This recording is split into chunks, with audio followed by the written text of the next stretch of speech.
Islam in India, present and past.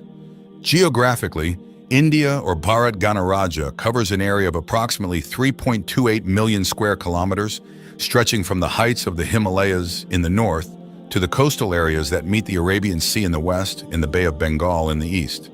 This region, located in South Asia, has been inhabited by humans since 55,000 years ago and is the birthplace of one of the oldest civilizations in the world. Its archaeological traces can still be observed today, especially in western India, near the Indus River basin. According to UN data, India is the most populous country in the world as of 2023. With more than 1.428 billion people, India has surpassed the People's Republic of China, PRC, the United States, US, and Indonesia in succession. Of that number, almost 80% are Hindu. This automatically makes it the largest Hindu majority country in the world. India is a secular state as mandated by its constitution.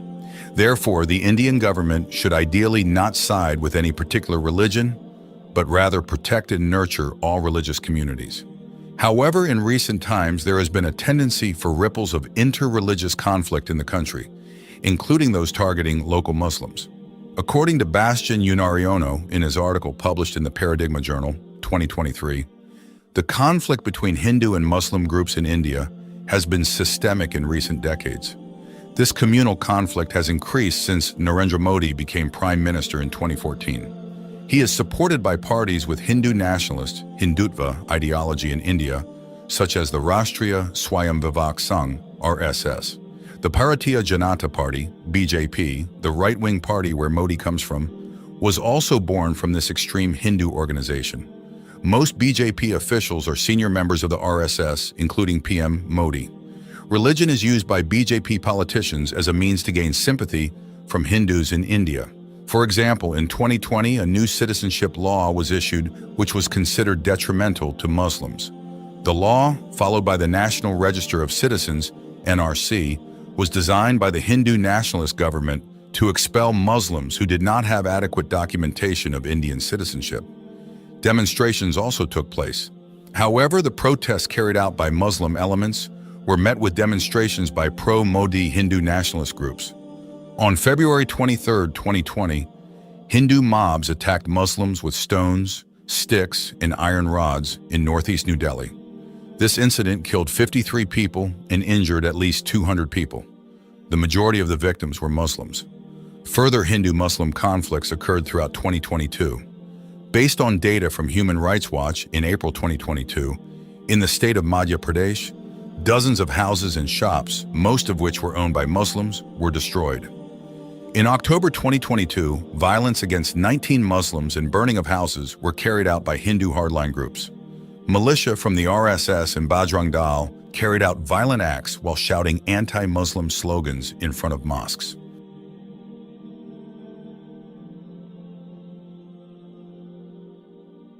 The year 2023 was also not free from tensions between the Hindu majority and the Muslim minority.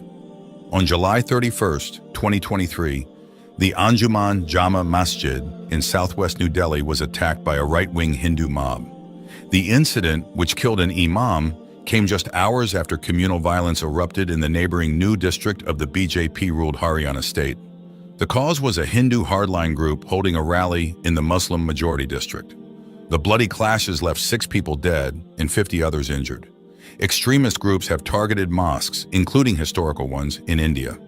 Most recently, the more than 600-year-old Akonji Mosque in New Delhi was demolished. The demolition came amid a sensitive domestic climate as ultra-nationalist activists have become bolder in calling for the razing of several prominent mosques.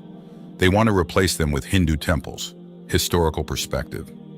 The beginning of Islam in India is almost the same age as the beginning of the Prophet Muhammad's preaching in the Arabian Peninsula. The Cheraman Juma Mosque, the oldest mosque in India, was built in 629 AD. This means that the construction of the place of worship in Kodungalore, Kerala, coincided approximately 3 years before the death of the Prophet Muhammad. By the middle of the 8th century AD, the territory of the Arab-centered Islamic State extended from North Africa in the west to the Indus River Valley in the east. Contact between Muslim rulers and Hindu kings in northern India went hand in hand with the centuries-old interaction of Arab traders with the coastal communities of the Indian subcontinent. By the end of the 8th century, the message of Islam could be said to have gradually spread throughout the South Asian country. According to Irfan A. Omar in the book Encyclopedia of India, 2006, Sufis and scholars played the most important role in introducing Islam in India. Through them, Islam was spread relatively peacefully. They were involved in scientific and spiritual activities that had been active in the South Asian region for centuries. Since 2300 BC, the Indus River Valley, from which the name India derives, has given rise to one of the world's oldest civilizations, contemporaneous with ancient Egypt in Mesopotamia, Iraq. Indian civilization excelled especially in scientific fields such as mathematics, medicine, literature, and philosophy. Since the 9th century AD, many Sufis from various countries migrated to India. The richness of the local culture seems to attract them to learn it directly. Some of these saliks then married local women, so they mixed with the local population.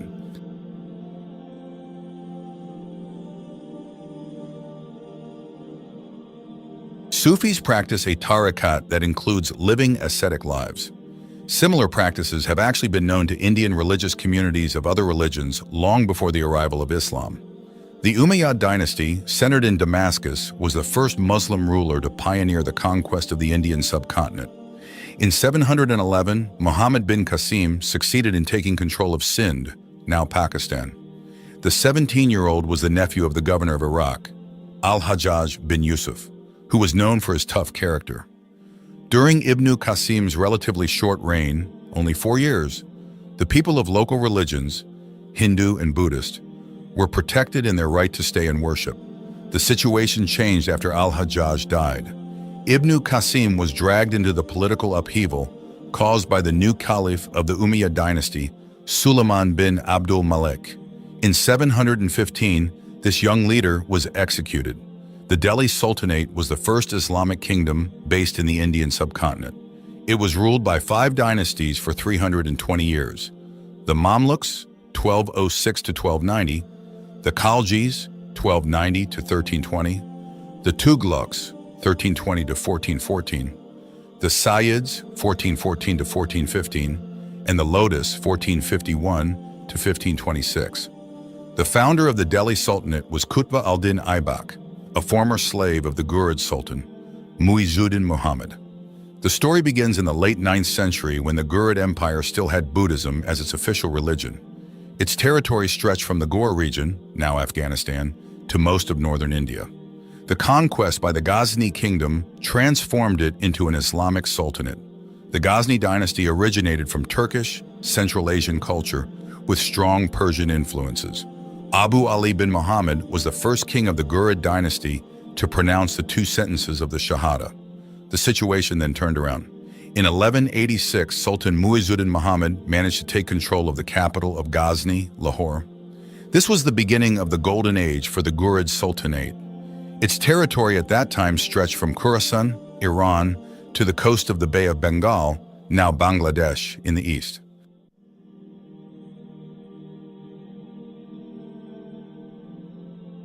Despite his slave status, Qutb al-Din Aibak gained an important position in the court of his master, Sultan Muizzuddin Muhammad. Aibak was even assigned to lead a military fleet in an expedition to conquer northern India, which was later successful. In 1193, the Sultan left the Delhi region to return to Lahore. The military command was de facto in the hands of Aibak. Next, Aibak led the army to seize the Ganga and Yamuna river valleys and the territories of the landowners, Rajputs, who still resisted Ghurid domination. In 1206, Muizzuddin Muhammad was killed by a rebel group in Khorasan.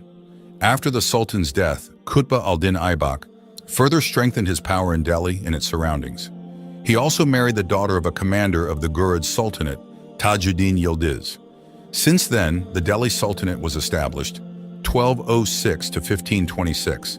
Some historians agree that during the Delhi Sultanate era, there was a synthesis of Indian culture with Islamic civilization. The influence of semi-nomadic, Turkish, and Persian cultures also occurred there. As an example of the results of this synthesis, many monumental buildings stand by paying attention to local aspects, while glorifying Islamic symbols. In addition, in the field of literature, there are also quite a lot of impressive achievements, especially through the Urdu language. Among the legacies of the Delhi Sultanate is the Qutbi complex. The area located in Delhi was previously the former ruins of the Lal Kot fort from the Hindu kingdom that was in power in the 8th century. Inside the Qutbi complex, there is the Quwwatul Islam Mosque and the Qutb Tower. The mosque that stood in 1193 was the first place of worship for the Muslims of Delhi.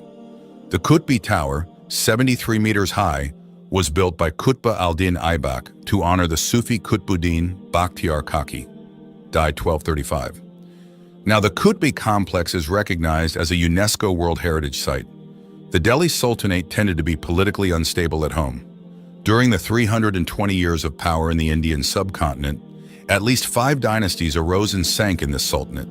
They are Mamluk, 1206 to 1290, Khalji, 1290 to 1320, Tughlaq, 1320 to 1414, Sayyid, 1414 to 1415, and Lodi, 1451 to 1526. Out of a total of 35 sultans who were on the throne, 19 of them were killed due to political intrigue.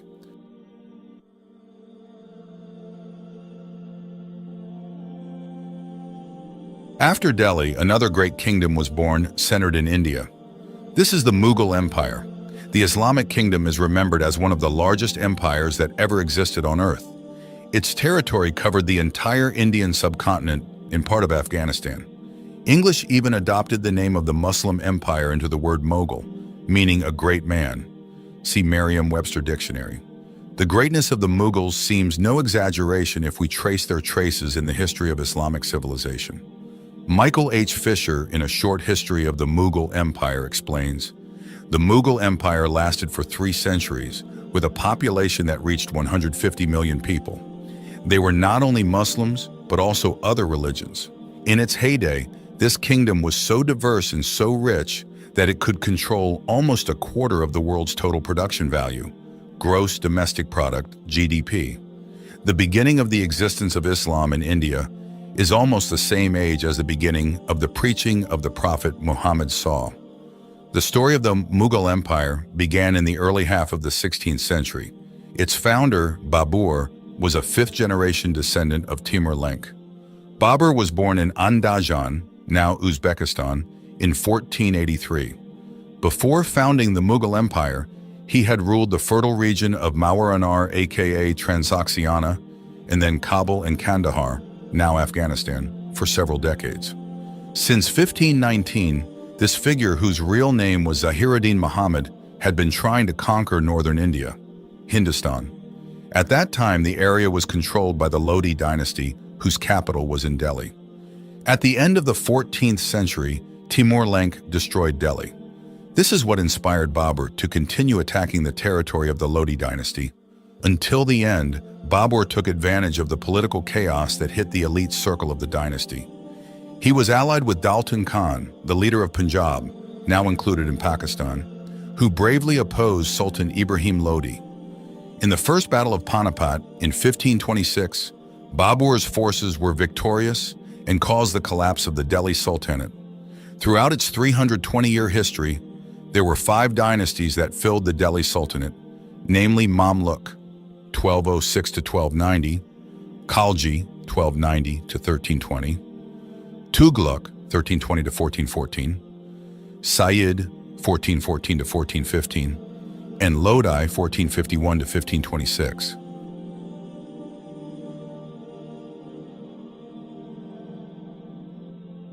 When Babur entered Hindustan, Muslims were a minority there. The teachings of the Prophet Muhammad SAW first spread in the Indian subcontinent thanks to the preaching of Sufis and traders from South Arabia. The Delhi Sultanate also played a role in establishing Islam in India. The majority of the local population was Hindu. The social order consisted of 4 castes, namely Brahmana, Kshatriya, Vaishya, and Sudra. Outside of this system, community divisions were more based on descent, Jati or noble clan, Rajput. During Babur's reign, there were 2 dominant Rajputs in India, namely Sisodia and Rathors. Fisher found that medieval India paid little attention to religious identity. Classical Hindu texts, for example, treat Muslims from Central Asia as a jati rather than a distinct religious community. During the Mughal Empire, some Rajputs converted to Islam while still holding on to their traditional status. Some of Babur's descendants even married Hindu Rajputs. Fisher revealed that Babur was not very orthodox in interpreting the status of Hindus. For him, they could be equated with people of the book, namely Christians and Jews.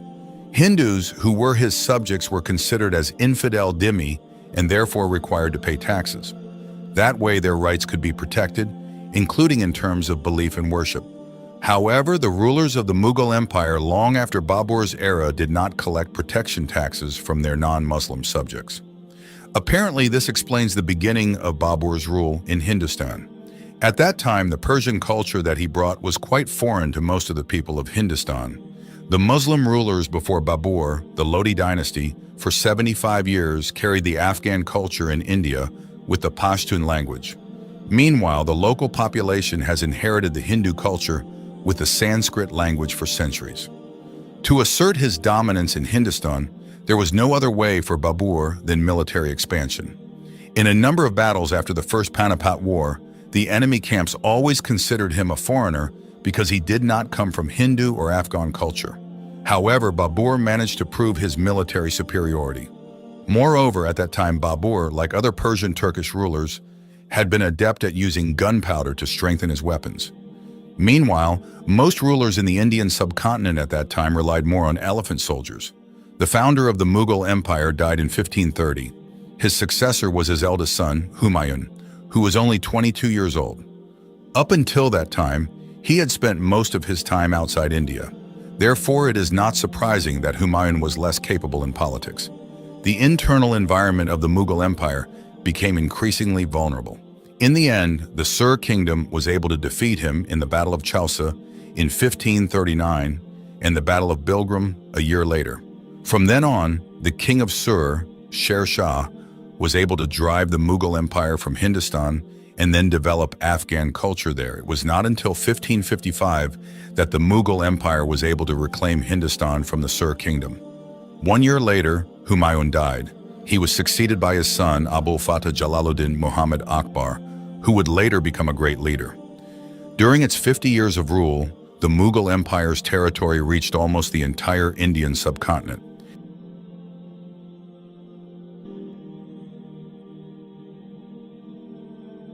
Unlike his father, Sultan Akbar was well aware of the diverse characteristics of Indian society. To ensure the peace and stability of the country, the figure who was born in Sindh, Western India, embraced Hindu Rajput groups, some of whom even became family through marriage. Support from Hindus grew at least since the abolition of taxes on Dhimmi infidels in 1579. While maintaining diversity, he confirmed the Mughal identity as an Islamic empire that should be respected. Two great leaders. In the history of the Mughal Sultanate, there are two most prominent kings.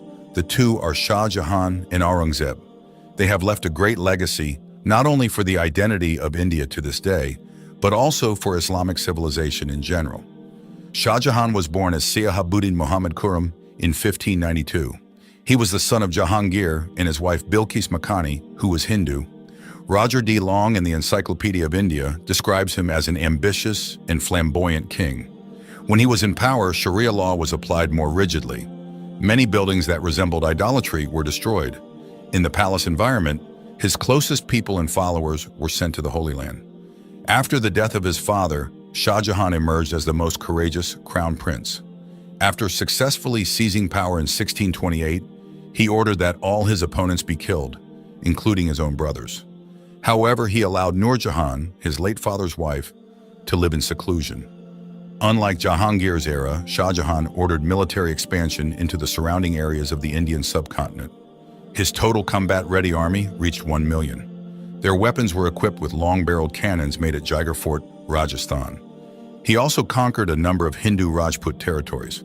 3 autonomous Muslim states in the Deccan Plateau, namely Ahmednagar, Bijapur, and Golconda, were also continuously besieged until they surrendered. In 1638, he briefly captured Kandahar in Afghanistan and Balkh in Central Asia, but lost 3 years later. Shah Jahan changed the bureaucracy of the kingdom to be more centralized and systematic. Thus, political stability and security could be maintained. In general, the Mughal Empire under his control became a center of civilization that excelled in science, art, literature, and religious studies.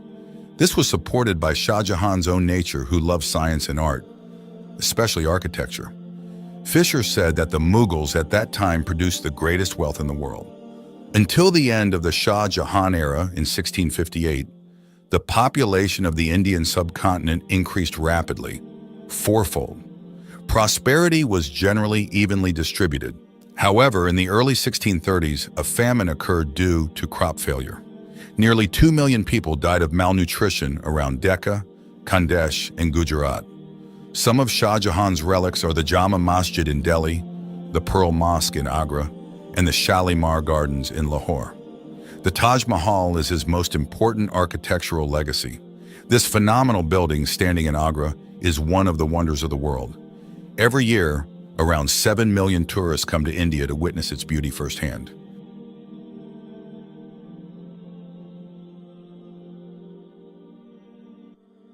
Shah Jahan built the Taj Mahal in memory of his second wife, Arjuman Banu Begum alias Mumtaz Mahal. Shah Jahan had known her since she was a child. The bride's family had served the Mughal court since the era of Sultan Akbar. From this marriage, Shah Jahan was blessed with 14 sons and daughters. His most beloved wife died after giving birth to her youngest child, Gauhara Begum. At that time, Mumtaz Mahal was 37 years old. Before the Taj Mahal was built, the body of the Mughal Sultanate queen was laid to rest in the Zainabad cemetery near the Tapti River. The Taj Mahal stands on 17 hectares of land in Agra. The building is made of white marble. The designer was the official architect of the Mughal Empire, who was of Persian descent, Ahmad Lahori. No less than 20,000 artists were employed to perfect the Taj Mahal complex, including rows of gardens, a mosque, a water pool, and guest houses around it. From the shape of the Iwan Gate, its half-spherical dome, and 4 towers around it, the typical characteristics of Persian architectural art are visible. Since the death of Mumtaz Mahal, Shah Jahan's psychological condition continued to decline. He was no longer capable of leading. His children then fought each other to gain the throne. In the final years of his life, the 5th Mughal Sultan was languishing in the Agra fort due to palace political intrigue. Ironically, the one who made him a prisoner was one of his own sons, Aurangzeb. Every day in his prison cell, Shah Jahan could only look at the Taj Mahal from the window, imagining the face of his beloved wife, Mumtaz Mahal. In 1666, he breathed his last. His body was buried next to his wife's tomb on the ground floor of the Taj Mahal. Aurangzeb was born as Muhyiddin Muhammad in 1618. From a young age, the 6th child of Mumtaz Mahal was known as a figure who never gave up. His title from his father was Bahadur, which means brave. Aurangzeb rose to power at the age of 40 after successfully surpassing his brothers. His leadership lasted almost half a century until 1707.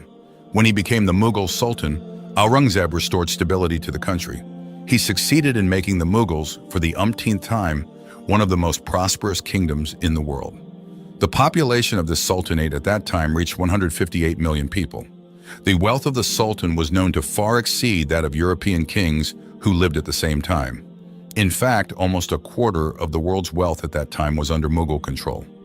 During his father's reign, Aurangzeb led an army tasked with suppressing rebellions in several Mughal territories, including Bundelkhand. After the mission was successful, he was again tasked with repelling the Ahmednagar forces and their allies in the Decca Plateau. Later, this combat experience would serve him well in seizing supreme power in the Mughal court. In the civil war at the end of Shah Jahan's era, Aurangzeb managed to eliminate his 3 brothers to gain power. In 1658, he officially became the 6th king of the Mughal Empire. Since his reign, Islamic law was enforced even more strictly in the Indian subcontinent. He himself was a follower of the Hanafi school and tried to become a pious Muslim.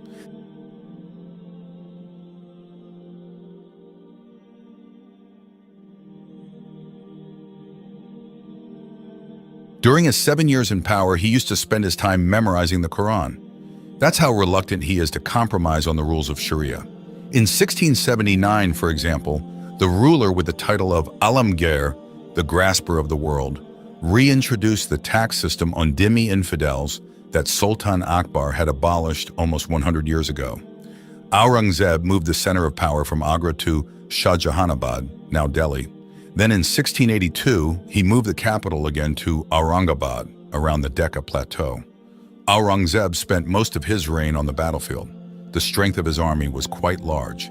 He had thousands of elephant soldiers with powerful firearms. Therefore, various rebellions against the Mughals could be suppressed, although with great difficulty. He also managed to defeat a number of Hindu and Sikh Rajputs. However, his ambition was more focused on conquering all of southern India, especially the autonomous kingdoms inhabiting the Decca Plateau. Later, his efforts ended in failure and actually led the Mughal Empire to a slump. Most historians agree that Aurangzeb's reign was less tolerant of non-Muslims in the Indian subcontinent. Before his rule, Hindus and non-Muslim loyalists had relatively easy careers in government, according to their abilities and achievements. As a Muslim ruler, Aurangzeb tended to be orthodox. In marriage, for example, he had 4 wives. This was unlike the previous Mughal sultans. They commonly had more than 4 wives because they considered the rules outlined by Islamic law to be loose. Later, Aurangzeb became negligent in maintaining political stability. This was due to his high obsession with the issue of territorial expansion. Then he often led various battles against enemies himself, especially in the Deccan and southern India. This situation was exploited by trading companies from England, the Netherlands, and France to expand their power in the Indian subcontinent. The Mughal Empire became increasingly divided. Non-Muslim people no longer felt bound by Aurangzeb's rule. Rebellions mushroomed, especially with the spread of the illegal trade in firearms. In 1707, Aurangzeb died at the age of almost 90. His body was laid to rest in a relatively simple tomb in Aurangabad. After his death, the Mughal Empire began to show signs of collapse. The Indian subcontinent finally fell under British domination from the early half of the 18th century. History of the development of Islam in India, population and current conditions. Until now, India is the 3rd most populous Muslim country in the world. Not only that, in 2060, based on predictive data released by the Pew Research Center, India will have the 1st largest Muslim population in the world. Despite being a country with a large Muslim population, India is still known as the land of Hindus, or Hindustan. In general, religious conditions are also less conducive in terms of tolerance of beliefs. Not a few news reports on conflicts between religious adherents in India.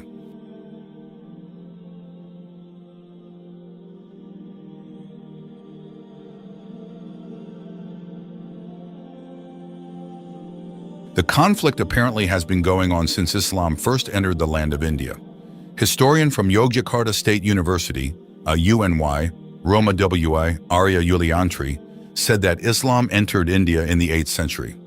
Different from other Asian countries, Islam entered India through warfare. At that time, the Umayyad dynasty implemented regulations in the war-conquered territories through alliances and tributes. Islam then adapted to local communities through intermarriage and other cultural acculturation. Muslims also adapted local culture, for example in terms of architecture. The first mosque built by Muslims in India was shaped like a temple, a place of worship for Hindus. The mosque is known as the Cheraman Mosque, which is open to the public until now. The glory of Islam began to fade when Britain invaded India in the early 19th century through the East India Company, which was founded in 1803. India's wealth was completely drained by the British colonialists. The impact of colonization has damaged the cultural, social, and religious order there. Many Muslim families have lost their security and freedom. Muammar Zain Qaddafi in Islamic Civilization in India, Pakistan, states that in 1906, several Indian Muslim scholars who had studied in the West had founded a political organization called the Indian Muslim League in Dhaka, Bangladesh. This organization was founded to fight for the interests of the Indian Muslim community in religious, cultural, political, and economic fields. At the same time, extreme Hindu figures began a movement to forcibly Hinduize Indian Muslims. When the Muslim League was led by Muhammad Ali Jinnah, this organization proposed the formation of an Islamic state separate from India. After British rule in India, often called British India, ended on August 14, 1947, The country of Pakistan was established in northwest India, the majority of whose population was Muslim. Indian Muslims did not immediately migrate to Pakistan. Many still reside in India. According to Gaddafi, Muslims in India are spread across several cities in Bengal, Deccan, Gujarat, Hindustan, Mapala, Oriya, and Punjab. Gaddafi said although there are not many choices and opportunities for Muslims in India to participate in the country's politics, they participate in elections and get seats in parliament. Although the percentage is still much smaller than the existing population, today, some of India's Muslim population of around 200 million people are still facing ongoing conflicts. The Citizenship Amendment Bill, conflicts involving cows, and conflicts with racial and ethnic overtones have colored interfaith clashes in India in recent times, especially for Muslims and Hindus.